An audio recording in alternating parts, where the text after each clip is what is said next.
Hello and welcome to another episode of Launch Legends. Today we're joined by Jonathan of Trainual. Trainual, since launching in 2018, has seen tremendous growth. They're currently doing over $5 million in revenue with over 4,000 customers. Jonathan talks about how they had product market fit well before their official launch.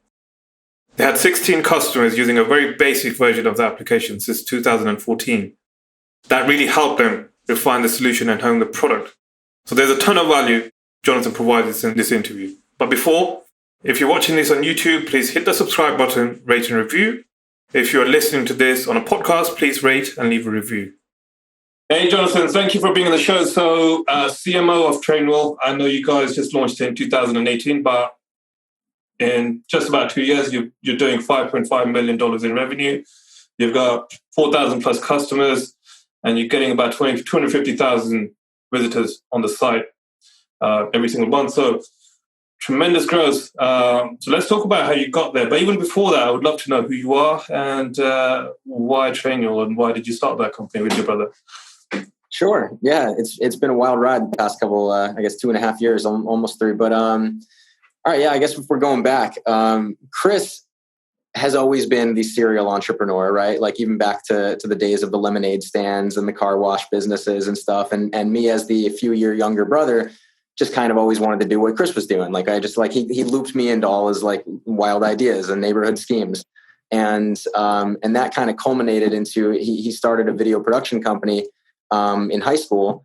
And I just started to learn all things about production and like would help, with editing and on-site camera work and everything. And over the course of a decade through high school and college, built the company with him to, there were 3 offices around the country. We were doing all the national work for US figure skating and NFL Pro Bowl and just cheer and dance and all these amateur sporting events. And it was a crazy experience. And then through that, really, I was developing more of an obsession with like the marketing, the storytelling, the creative, the production side of things. And Chris was really honing the organizational process, systems, management side of the business. Because we basically had like anywhere we had a production crew show up to an event, we had to systemize the way things were done so that it felt like our company, no matter where we were, no matter what salesperson was there, no matter what videographer was there or what team, we wanted to feel consistent with our brand. So that was kind of the start of this like systemized mindset.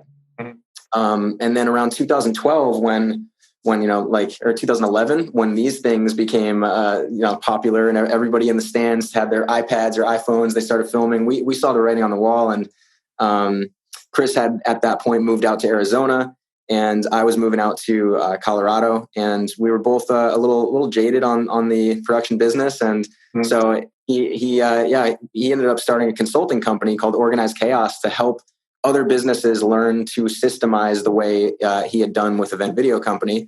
And I moved to the mountains and I went to just like chase my own adventure dreams. And I was in Aspen for a year. And then I bought a one-way ticket to South America and did a whole adventure film. So I was kind of like figuring out how to roll my background in production with like, I had studied marketing and I was passionate about adventure. I was trying to figure out how to roll that all together. And along the way, I had like internships with Old Spice where like they sent me to Switzerland to launch their Old Spice Matterhorn like deodorant line.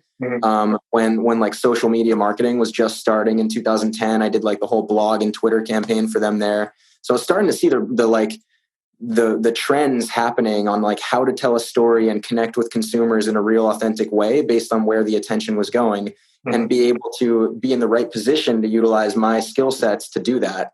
And so initially I did that for my adventure stories, and from 2012 to 2017, I was doing just adventure media and working with brands and doing content stories in the outdoor industry. I was working with agencies and just seeing what I could build and create of myself to support all the places and experiences I wanted to go and have. And but then it was 2017 summer.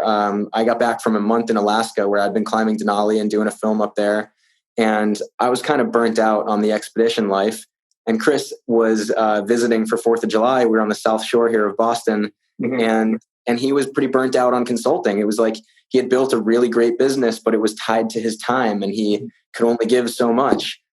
Meanwhile, Trainual at the time was just a beta app that was kind of 16 or something clients of his were using it for onboarding. It's built in. First of all, I must say that you led a very boring life from 2012 to 2017. It was rough. Yeah, it was terrible. So when you say you just had an app and now you had like 16 or 17 people using it, how did you build the app? Was it just a side effect of Chris running that consulting business, and you just kind of built it by? Yeah, it was. Chris had worked with a few students at ASU, and he had a couple employees. He had a developer on staff at his consulting firm that helped, and Chris did like the initial early wireframes and the UX of the whole app, and kind of just built this like really basic, MVP of what Trainual would become that like would help companies start to document processes and help with onboarding and systemize, the way things were done. It was the evolution. Jonathan? That was in 2014, actually. He started working on it and just never really rolled it outside of the company as its own thing. And so it was like that conversation in 2017 that he had seen some early traction with some clients with this tool and was like, hey, I'm thinking about stopping like the consulting business and just like spinning this out and like rebuilding the whole thing to make it like be able to support like scale and kind of like add in this S, Y, and Z. And I was just at the time like thinking, oh, it'd be fun to work on something together again, because it had been years since we had done anything together in a company, and I kind of needed that reprieve from the adventure world.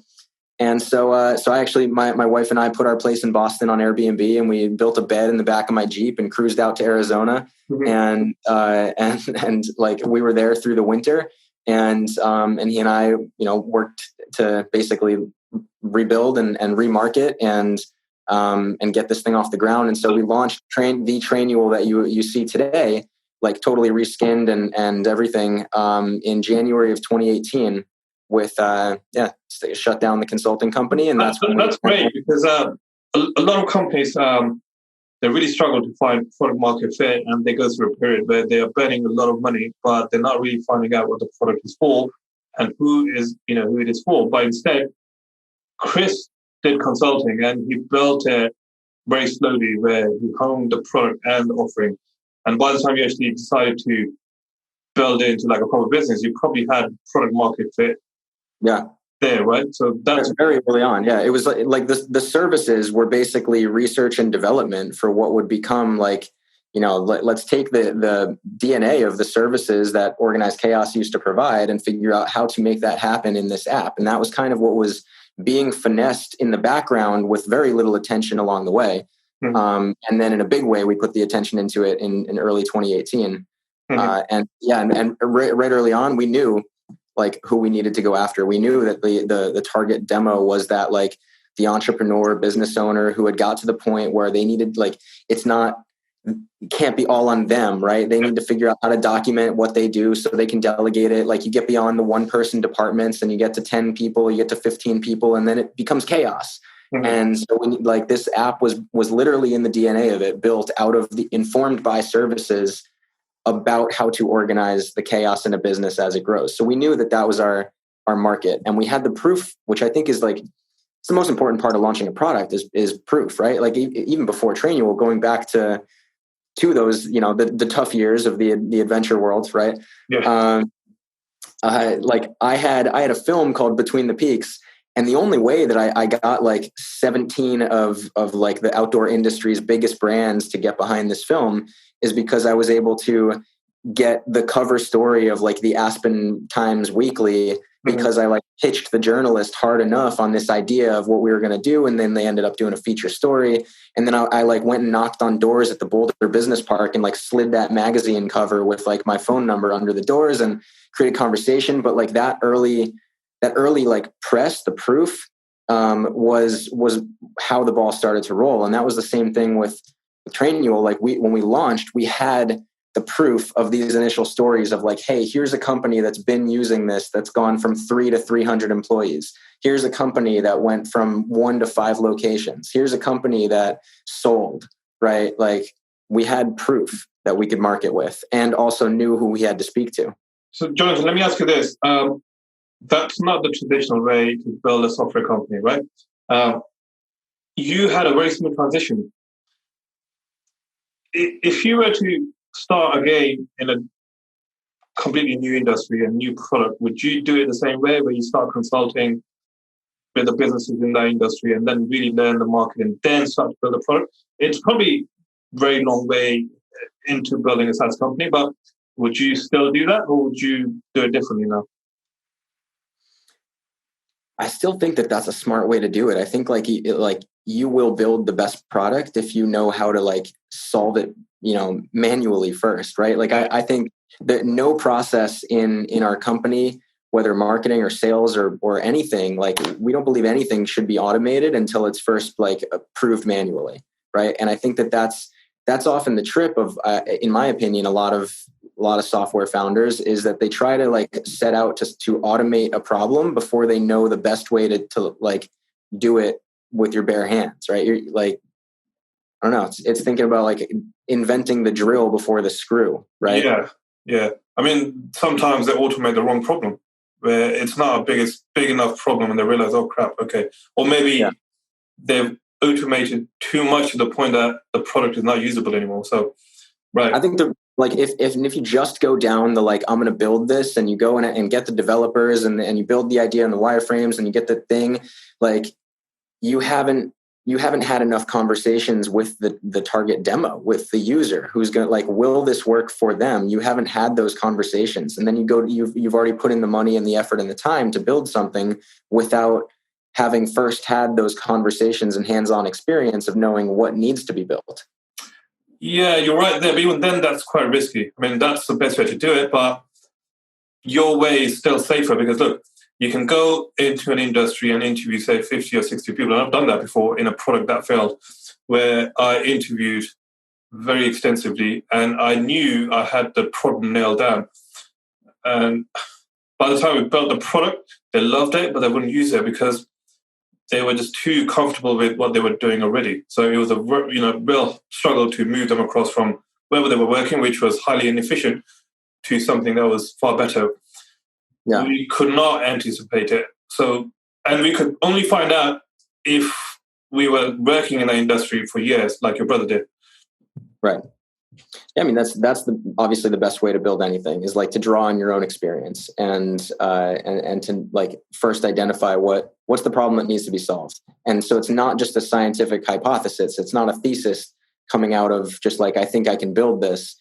It's you've experienced the pain and you've talked to other people who have, and now you set out to solve that problem. And I think, any great invention comes out of either necessity or inspiration or opportunity, right? And wherever you fit on that kind of spectrum of one of those three things, a big element too is it's a blend of experience and intuition, and you just kind of have to go with it sometimes. Great. So you said that you launched in January 2018. Describe the launch. What does it mean? Yeah, so we booked a restaurant in Scottsdale in Old Town there, and basically invited anybody in the local area who had been using the product already in its initial form. We invited local press and journalists and just anybody. I was kind of just a visitor at the time, so more or less we drew on Chris's network out there and who he knew as business owners from being in EO and all the different groups that he was in there, and Startup AZ and all these things. So we just invited everybody that we could to come out and celebrate this launch and learn a little bit about it. And we printed out these posters that had some marketing headlines that communicated what it was about, and really just had this kind of celebratory event to introduce it to that local market first, and have a ripple effect of people in that community talking about a Trainual, and did a launch offer. We launched on Product Hunt a few weeks later after that. We emailed any podcast at the time, just looked at the Apple charts for the top 200 business podcasts and entrepreneur podcasts, and just found the contact info for all of them and emailed all of them, and figured out I think we got in the first month probably had Chris on 28 shows. So that was between the event, the podcast, and actually early, even before that, the Trainual.com website was just a splash page that said drop your email, Trainual is coming. It presented the value prop of get your business out of your brain, And we had built a list of a few hundred emails that we also blasted to. I don't know if you can still do this on LinkedIn, but at the time, maybe you can. But at the time, one thing you could do is like go to your contact list, and you can export the emails of anybody that you're connected to on LinkedIn. So we had like each of us just did that, and we had thousands of people that we just blasted to tell about like the launch of Trainual from our LinkedIn professional network. So it was just like really, really like hustling on email and podcasts and the event. And we didn't start running ads or anything until 4.5 months later. Okay, so let's talk about till 4.5 months later. What kind of traction did you get from all the hustle, and how many sales? It grew steady. I can't think of the numbers off the top of my head, but like we were steadily growing and had, you know, a couple hundred signups within the first couple months.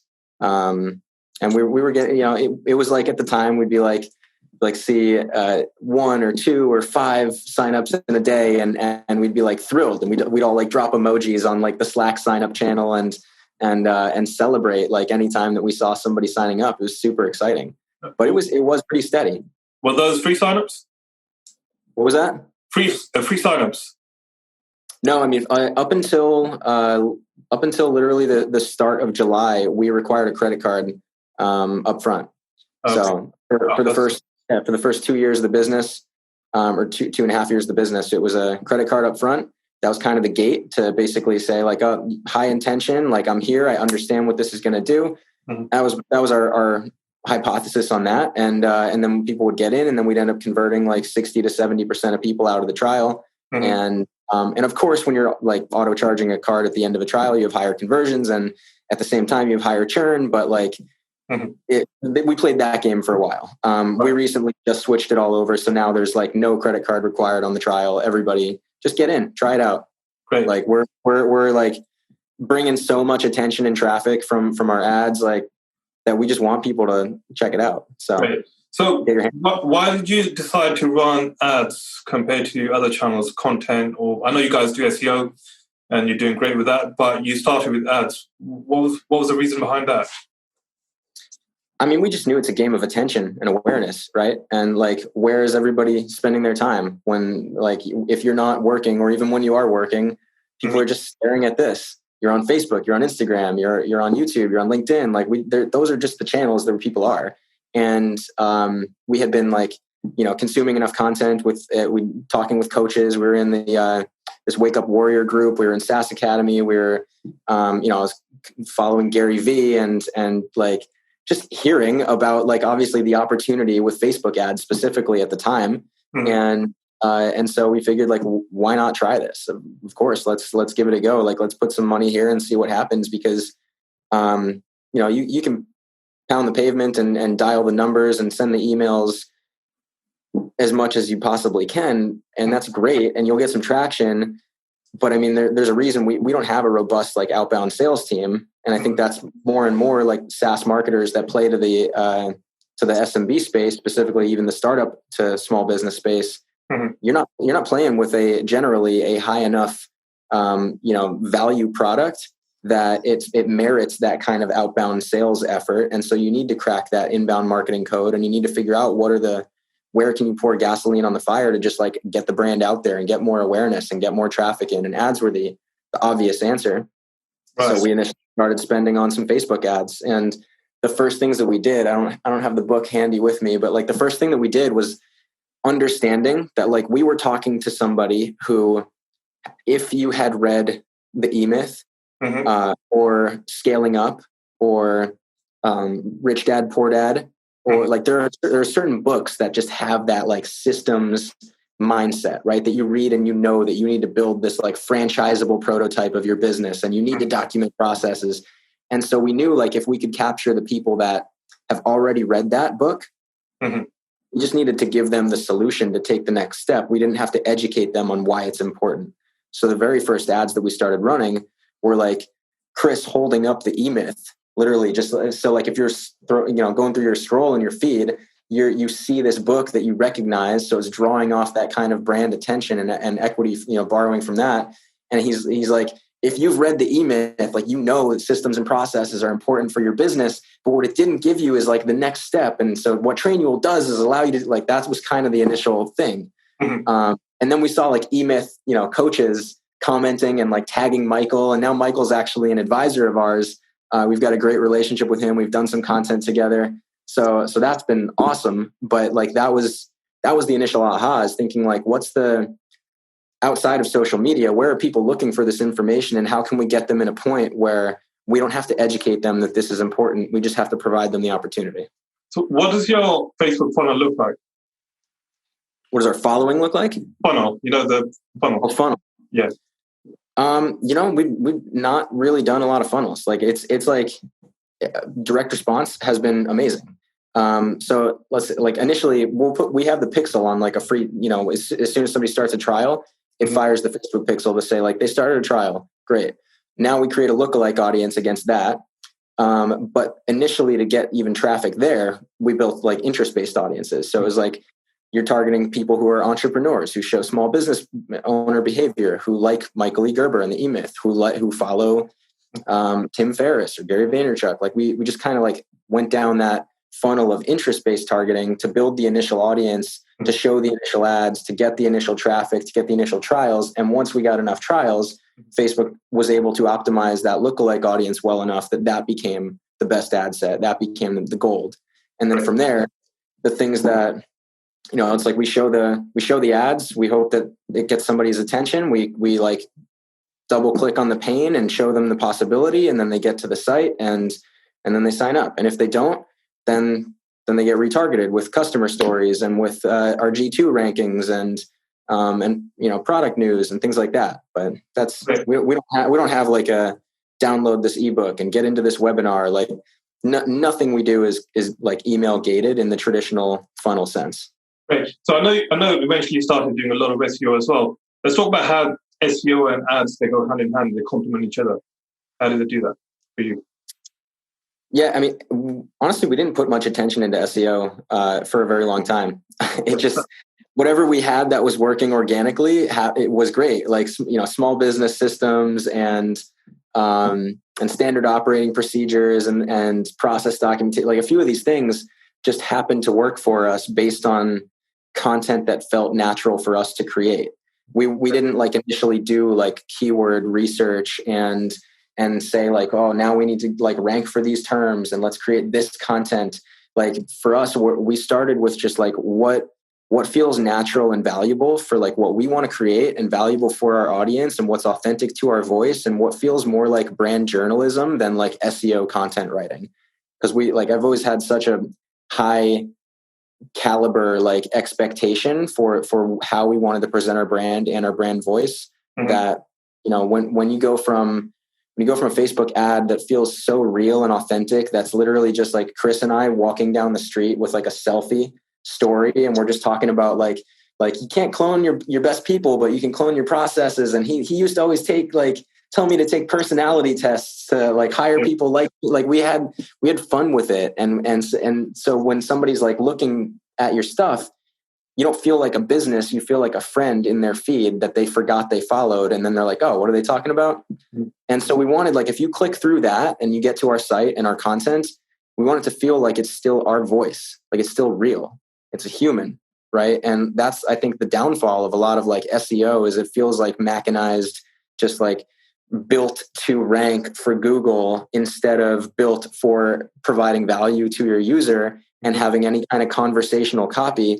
So I was very hesitant to put any sort of like effort into like real strategy driven SEO until recently. And I've only dipped my toe in the water a little bit with like directing our copywriter and working with some outside strategists to like think through how we do improve our ranking for training management or for employee onboarding and a few of these other terms, while at the same time not bastardizing our brand messaging, right? Got it. So, Jonathan, one last question. The way you guys grew the company is very different. So someone who's listening to this and thinking, okay, I've just started a business and it's not really going anywhere, or I need to start a business. What advice would you give them? if they're just thinking that they need to start a business? No, they've thought that they're going to start a business, but now they've read all these books, interview the customers and find the problem. I mean, there's a bunch of different ways to find the problem, right? Yeah. What advice would you give them? I mean, one, I would say, like, don't overthink it. I think so much of the entrepreneurial star power comes from just trusting your gut. And we live in the age of data, and everybody talks about making data-based decisions, but at the same time, like, you have to trust your intuition or you're going to regret it. Like, to give it a shot, try it. I've always thought that, like, the old expression, like, throw spaghetti at the wall and see what sticks, like, throw a lot of damn spaghetti at the wall and like, just see what happens and iterate and have fun with it and be real, and don't overthink how polished your content needs to be, as long as, like, it's entertaining or it's educating and the story is right. And, like, put the effort into understanding the problem that you're solving for those customers, right? If you've had those early conversations, don't try and get too clever with your marketing copy. Just use, like, what they said as your headline on your site. Like, I recently took an export of every review that we've had on G2 and threw it into a word cloud software, just like a free word cloud thing on Google. I searched and just put that there and just saw, like, oh, these are the 200 words that are coming up the most. Great. Like, let's write headlines off of combining 5 of these words and like, write 8 different headlines and see what works the best, because that's what they're saying. Right.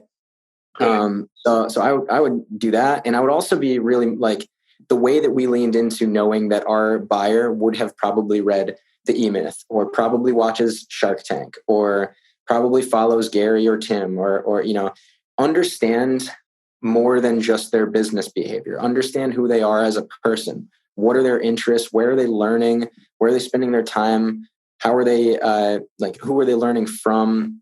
Because the more that you can, like, people spend a lot of time at work, but they also spend a lot of time in front of Netflix and on Facebook and on TikTok. And it's like, by like, thinking on the other half of the coin of consumer behavior and pop culture, and, like, what are the movies that might resonate? Like, we've done some influencer campaigns with some of the cast members from The Office, and had Facebook ads with them, and they absolutely crushed, like, 8 million views on one. It's been wild, but because we understand, like, those cultural moments that resonate with our target demo. So think beyond the business product, think about, like, pop culture and like, real people. Great. Jonathan, thank you very much for being on the show, and I hope I can speak to you again sometime soon. Thank you very much. Of course. This was fun.